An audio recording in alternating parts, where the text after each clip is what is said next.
안녕하세요. 강코치TV의 강코치입니다. 오늘은 세상의 모든 내추럴 운동회를 소개하는 시간, 세뇌소 시간입니다. 오늘의 첫 번째 게스트, 이 세뇌소 시간에서 첫 번째 게스트입니다. 되게 영광스러운 자리인데요. 바로 김승선님을 모셨습니다.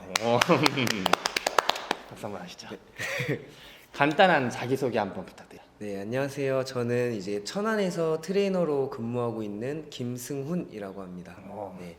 옆에 계신 이제 유튜버님과 친구 사이고요. 그렇죠. 네.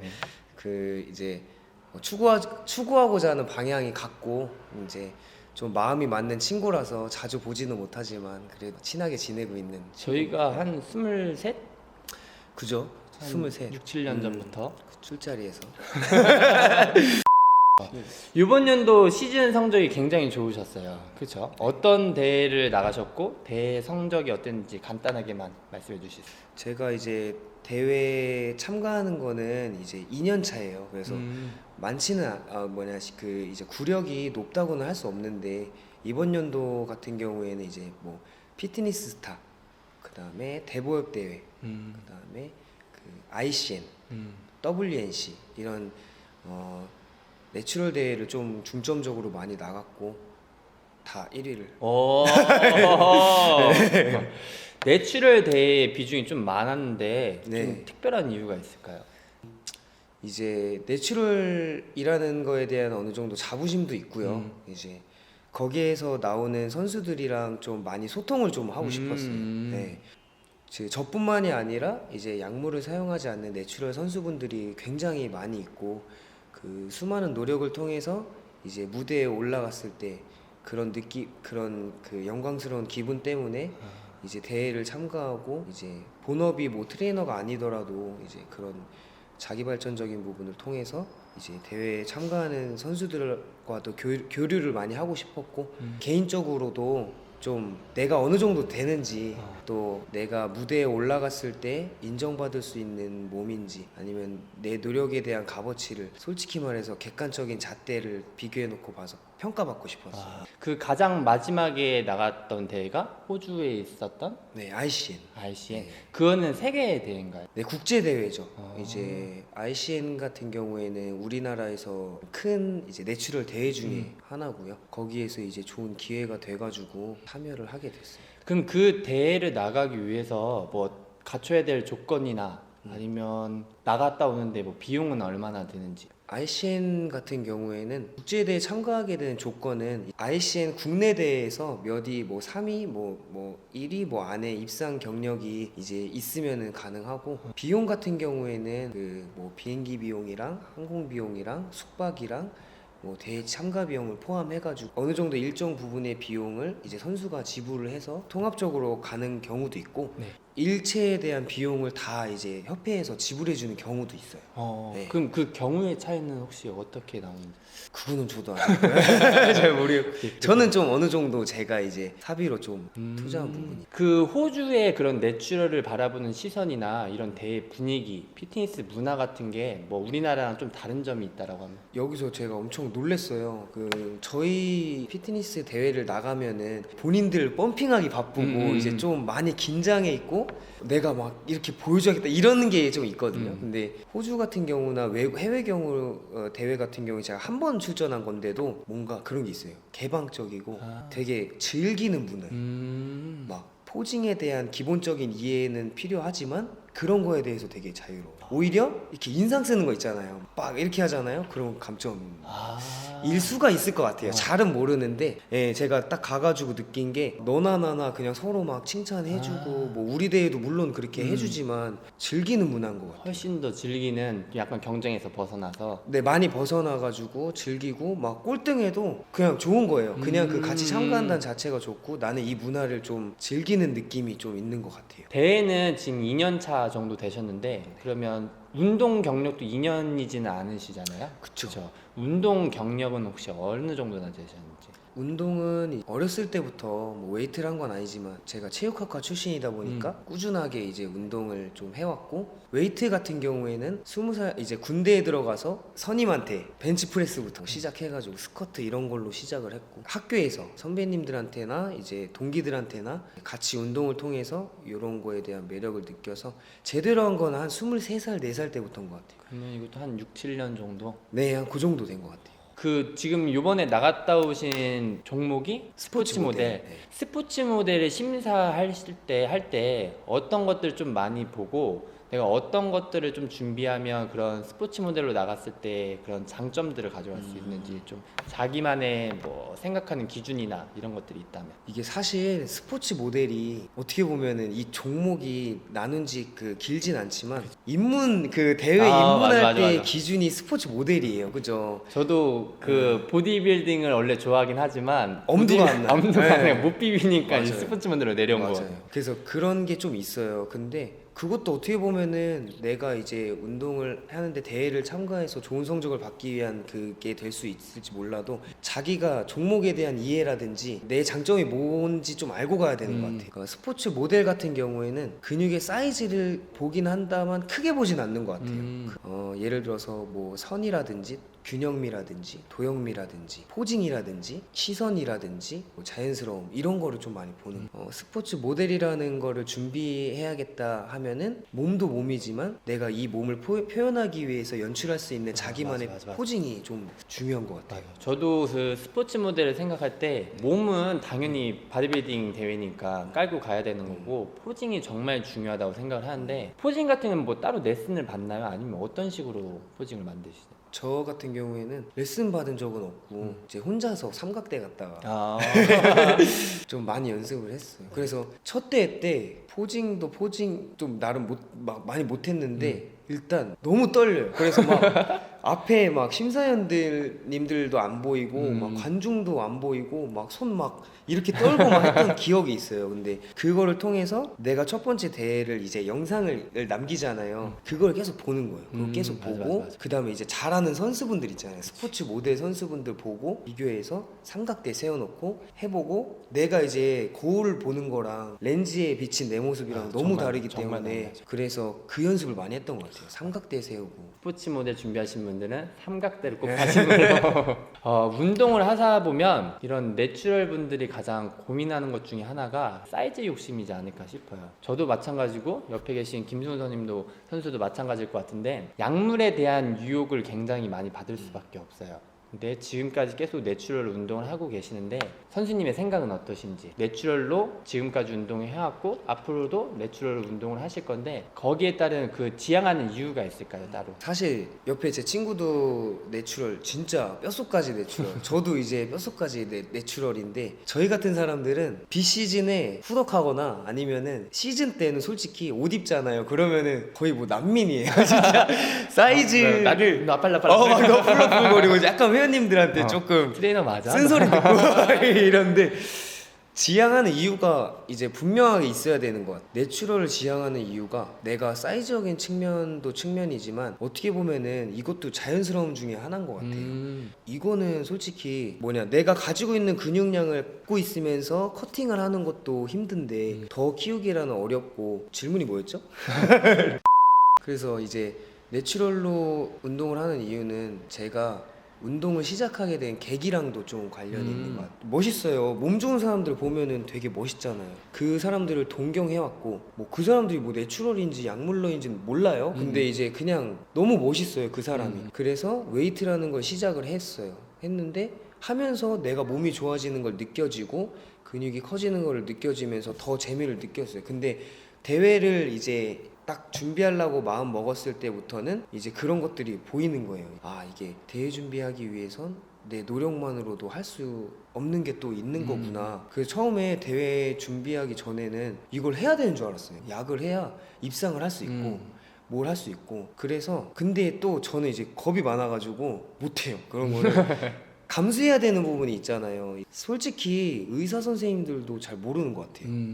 내가 약 뭔지도 저는 사실 잘 모르거든요. 요새 뭐 막 이런저런 약들을 맞아. 하고 뭐 경구제든 뭐 주사든 이런 걸 투여했을 때 아직도 밝혀진 게 많지 않고 뭐 건강할 수도 있는 거고 뭐 아니면 뭐 잘못될 수도 있는 거고 그건 본인의 선택이기 때문에 근데 저는 그랬어요. 저는 계속 늙어서도 건강하게 운동하고 싶고 그리고 제 회원님들한테 제가 부끄럽지 않은 트레이너가 되고 싶어서 내추럴을 끝까지 지향하는 것 같아요. 이 질문 같은 경우에는 뭐 내추럴이다, 뭐 약물을 쓰는 사람이다, 누가 더 잘났고 못났고가 아니라 뭐 개인의 절대적인 그냥 가치관 기준이기 때문에 뭐 큰 오해는 없으셨으면 좋겠고요. 다음은 이런 질문, 스피드 질문을 몇 가지 드릴 건데 선생님은 그냥 빠르게 대답만 해주십니다. 자, 첫 번째, 중량 자극, 자극. 고중량 저반복, 저중량 고반복. 이거는 근데 빨리 둘 중에 하나만. 그때그때 다르긴 한데 뭐 둘 중에 하나 고르자면은 저중량 고반복. 5분할, 2분할. 2분할 사이즈, 대피. 대피. 중량이랑 자극 중에 자극. 네. 그러면 운동하실 때도 중량보다는 자극을 위주로. 근데 그게 애매하게 하지 다 질문이. 중량 운동을 하는 기간을 또 가져갈 때가 있고 중량 운동에 대한 기간을 예를 들어서 10주라고 잡았을 때 10주 끝난 다음에 뭐 디로딘이라는 식으로 해가지고 자극을 좀 찾아가고 다시 한번 중량을 전 중량보다 좀 높이는 거를 요새 좀 시도하고 있거든요. 그래서 중량 자극을 나누기라는 좀 힘든 것 같아요. 이 질문 자체가 다 애매하게. 애매하게 다. 고중량 저반복 대 저중량 고반복이었을 때는 저중량 고반복. 고반복. 이것도 뭐 앞에 질문이랑 똑같지만 둘 중에 하나를 고르자면은 반복 횟수를 많이 가져가는 편인 것 같아요. 펌핑감 또 이제 또 펌핑감을 좀 느껴주고 펌핑하고 또 거울 봐야 되니까. 거울 봐야 되니까. 5분할, 2분할. 이거는 최근에 되게 많이 화두가 돼가고 있는 질문 중에 하나인 것 같은데 선생님은 보통 어떤 식으로 운동을 하세요? 그 비시즌 때는 이제 5분할을 했어요. 5분할을 했는데 이제 시즌 같은 경우에는 길지가 않잖아요. 그쪽 부위의 근육이 어차피 다이어트 할 때는 성장하지 않는다는 생각을 좀 했어요. 그래서 많이 건드려 주려고 3분할이나 2분할까지는 아니더라도 3, 4분할을 좀 했던 것 같아요. 5분할이랑 그럼 3, 4분할을 했을 때 내 겉모습이나 아니면 이런 거 좀 차이가 확실히 느껴지세요? 분할에 대한 차이라기보다는 다이어트를 해서 몸이 다이어트 하면 재밌는 게 정신은 힘들어도 맞아. 몸이 이제 맞아. 점점 그 맛에 또 좋아지고 다이어트하고 또 운동도 그런 잘 되고. 게 있는. 사이즈랑 대피 중에서는 대피.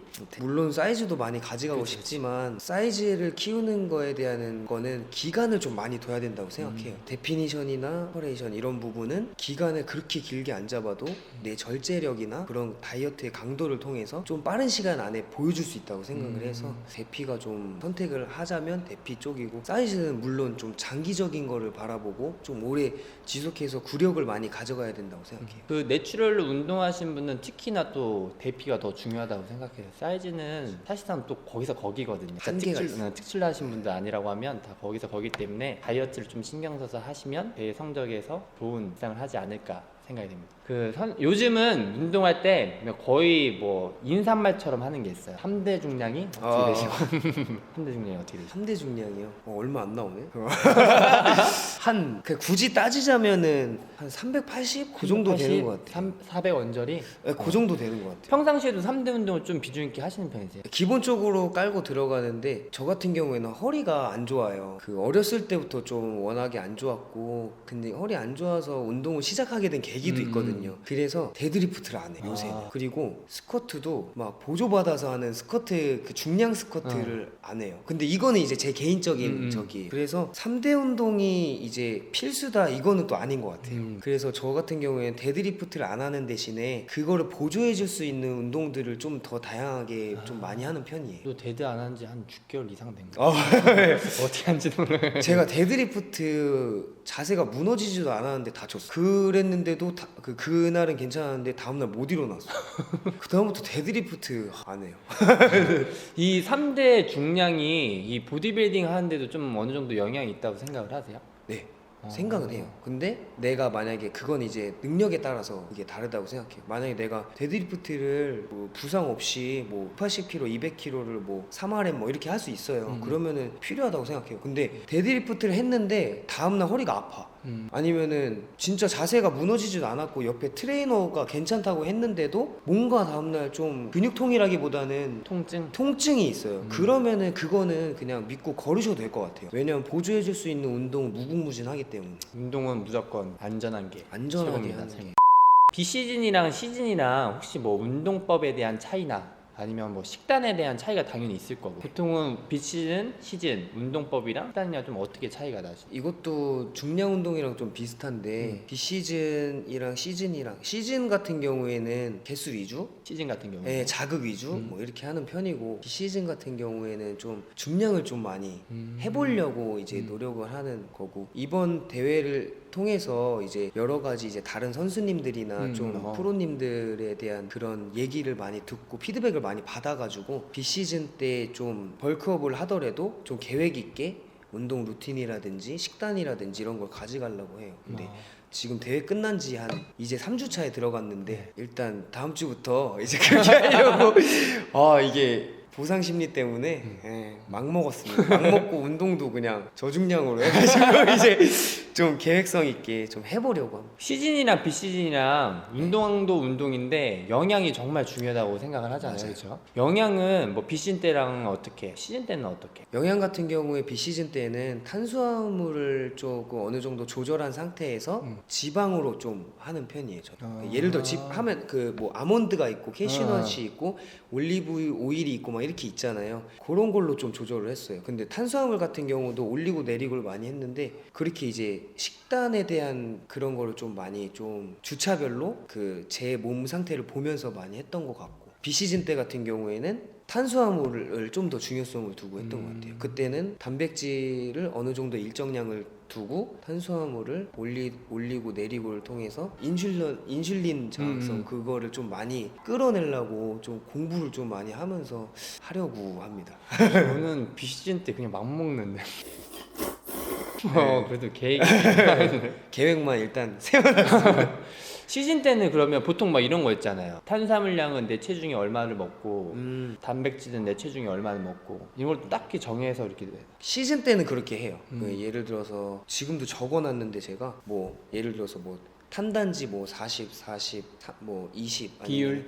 비율 뭐 35, 35, 뭐 30 비율을 일단 정해놓고 그거를 정한 다음에 이제 제 체중 빠지는 거를 주차별로 봐요. 봐가지고 제가 목표 체중에 뭐 주차별로 잘 빠진다 하면은 가져가다가 더딘 그 주차가 있으면 거기서 이제 변화를 좀 주는 편이에요. 많은 제가 다른 선수분들 얘기 들어보면 탄수화물을 일단은 어떻게 하시냐면 처음에는 뭐 쌀밥이나 이런 걸 가고 그 다음에 뭐 고구마, 단호박 이렇게 하신 분들이 굉장히 많은데 김승우 선수도 그런 식으로 하시죠? 네, 처음에는 이제 쌀밥으로 했고요. 일단은 탄수화물 함량을 그 다이어트 들어가기 전에 많이 가져가야 된다고 생각해요. 선수분들 보면은 막 100g부터 시작해요. 끼니다. 맞아. 나도 그런데. 고구마나 현미 바로 100g 해서 하루에 400 먹고 막 이렇게 하는데, 저도 첫 때 그랬거든요. 근데 이번 때 1.5kg부터 했어요. 엄청 배불렀어요. 살도 안 빠져요. 1.5kg 쌀밥 먹으면은. 근데 그렇게 해서 1.2kg, 뭐 3주차 때 1kg 이렇게 하니까 빠지더라고요. 그래서 탄수화물의 제한을 크게 두고 시작하면은 그만큼 한계도 많이 빠르게 나타난다고 생각을 해서, 만약에 다이어트를 하실 생각이라면은 힘들지만 기간을 좀 많이 가져가는 쪽으로 해서 탄수화물 함량을 처음엔 높게 설정을 하고 거기서 조금씩 낮춰도 충분히 많이 빠지니까 그게 좀 팁 중에 하나가 아닐까. 그러면 다이어트 할 때 나만의 팁도 뭐 이런 영양적인 부분에서 조금씩 낮추거나. 네, 그리고 저만의 팁이라고 한다면 나 오늘은 치팅이야 이러고 일주일 동안 막 참다가 막 하루를 막 폭식하고 맞아. 이러잖아요. 이거를 좀 잘 이용하는 게 또 저만의 팁이 아닐까 생각해요. 예를 들어서 다이어트 잘하는 사람들은 치팅 없이 쫙 가잖아요. 그 경우에는 월요일부터 금요일까지는 제가 정한 루틴대로 가고, 토요일 같은 경우에는 대신에 한 2끼 정도만 원하는 거를 좀 많이 먹었어요. 근데 원하는 것도 GI 지수가 높은 거는 좀 빼놓고, 예를 들어서 고구마도 보면은 다이어트 들어가면 고구마도 더 먹고 싶잖아요. 근데 내가 정한 게 있기 때문에 안 먹잖아요. 그런 거. 고구마를 막 많이 먹고 토요일은 그렇게 하고 했던 것 같아요. 초콜릿 이런 걸 많이 먹는다는 소리는 아니고. 그리고 일요일날 운동을 하면 진짜 달라요. 그 전에 내가 다이어트 때 못 느꼈던 그런 펌핑감이라든지 그런 걸 느끼는데 오히려 체중은 또 더 빠지고 막 이런 게 있는 것 같아요. 그러니까 치팅이라고 해서 진짜 내가 먹고 싶은 뭐 인스턴트를 막 먹고 이런 게 아니라 네, 그런 게 아니라 다이어트 식단 안에서 양만 더 늘려서. 네, 그런 것도 있는 것 같아요. 자, 그럼 마지막으로 저희 같이 이렇게 내추럴을 운동하고 또 앞으로 내추럴을 운동을 하실 분들을 위해서 해주실 말씀이 있으시다고 하면 좀 부탁드리겠습니다. 친구도 그렇고 저도 그렇고 처음에 이제 말씀하신 것처럼 로이도 내추럴 이걸 나누는 것도 아니에요 사실, 그죠? 다 그리고 같이 이제 운동을 좋아하는 사람들이니까. 그 운동을 다 좋아하는 사람들이고, 그리고 이제 뭐 약물을 자기가 뭐 주입을 하던 안 하던 그분들도 정말 피나는 노력을 그치, 맞아. 하고 그거는 진짜 무조건 인정. 인생을 걸은 거예요 그분들도. 그래서 정말 저도 진짜 리스펙하고 그런 부분이 있어요. 그 부분은 선택이기 때문에 친구랑 저도 내추럴을 선택을 한 거고 그치. 거기에 대해서 자부심이 있는 거예요. 제가 이제 내추럴로 이렇게 한 거, 그러고 내추럴로도 이만큼 할 수 있다. 뭐 이런 거를 좀 많이 보여주고 싶었어요. 제일 중요한 거는 저는 이제 본업이 트레이너예요. 이제 트레이너고 뭐 그 대표님이고 하지만 제가 건강하게 영양이나 식단이나 운동만으로 건강하게 해가지고 이 정도까지 내가 할 수 있다라는 거를 제 회원님들한테 좀 많이 보여주고 싶었어요. 그러면 이 회원님들도 그만큼 저를 보고 열심히 할 테고 또 담당 트레이너에 대한 자부심을 많이 느낄 수 있다고 생각해요. 운동을 시작한 이유도 건강하기 위해서, 멋있기 위해서, 그리고 행복하기 위해서 시작한 거기 때문에 앞으로도 행복하기 위해서 운동을 좀 하고 싶습니다. 자, 지금까지 세상의 모든 내추럴 운동화를 소개하는 세네소 시간이었고요. 뭐 이 컨텐츠가 앞으로 언제까지 갈지는 모르겠지만 오늘 첫 게스트로 이 자리를 빛내주신 김순 선생님께 다시 한번 감사를 드립니다. 감사합니다. 감사합니다.